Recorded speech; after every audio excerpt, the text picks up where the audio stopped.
춘천 MBC 신년 기획 보도 위드 코로나 위드 강원도. 오늘은 마지막 문화예술편입니다. 코로나19로 가장 큰 피해를 입은 분야 중 하나는 문화예술계입니다. 무대를 매개로 대면에 익숙했던 문화예술계는 온라인 공연과 전시를 출구로 삼기도 했지만 공공기관의 지원이 줄면서 더욱 큰 어려움이 예상됩니다. 강화길 기자가 보도합니다. 지난해 5작품을 무대에 올렸던 춘천의 한 극단입니다. 하지만 코로나19 대유행으로 축제를 비롯해 공연 예술 무대가 사라지면서 절반의 사업을 접어야만 했습니다. 실제로 지난해 강원도에서 선보인 공연은 47%나 줄었습니다. 특히 매출은 무려 73% 감소했습니다.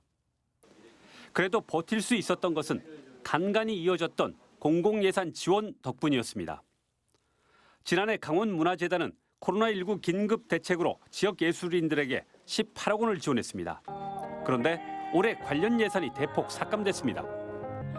강원문화재단은 올해 110억 원의 사업 예산을 세웠습니다.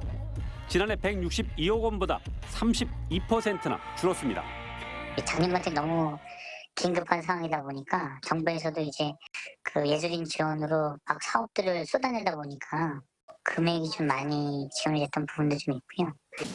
지자체의 공모사업 의존도가 큰 강원도 문화예술단체들의 입장에서는 큰 타격을 입을 것으로 예상됩니다.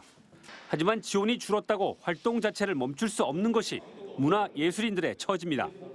대부분 그 공공지원금의 의존도가 8, 90%에 있다 보니까 비영단체 같은 경우에는 올해 활동이 현저하게 낮을 수밖에 없는 게 현실이라고 생각합니다. 이처럼 작년보다 지원이 적어진 상황에서 지역 예술인들은 그야말로 생존을 위한 활동을 준비해야 합니다. 그런데 문제는 온라인 작업에 들이는 품과 돈에 비해 수익으로 연결되지 않는다는 점입니다. 대면 공연과 달리 티켓 수입도 없습니다. 또 코로나19 경제난으로 잠재적 문화예술 소비층마저 줄었습니다. 이 때문에 지역예술 문화작품을 한데 모아 유통하는 콘텐츠 플랫폼 구축이 절실합니다. 디지털 콘텐츠 플랫폼은 감염병이 종식돼도 지속 가능하다는 장점이 있습니다.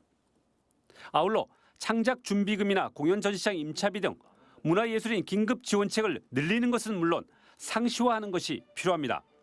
앞으로 닥칠 수도 있는 이런 유사한 상황들에 대비한 어떤 법적, 제도적 시스템들을 좀 갖추는 일들, 거기에 따른 재원들을 마련하는 일들, 사회적 공감대 만들어내는 일들, 이런 게 아무래도 필요하지 않을까 생각을 합니다. 물론 문화예술인도 달라져야 합니다.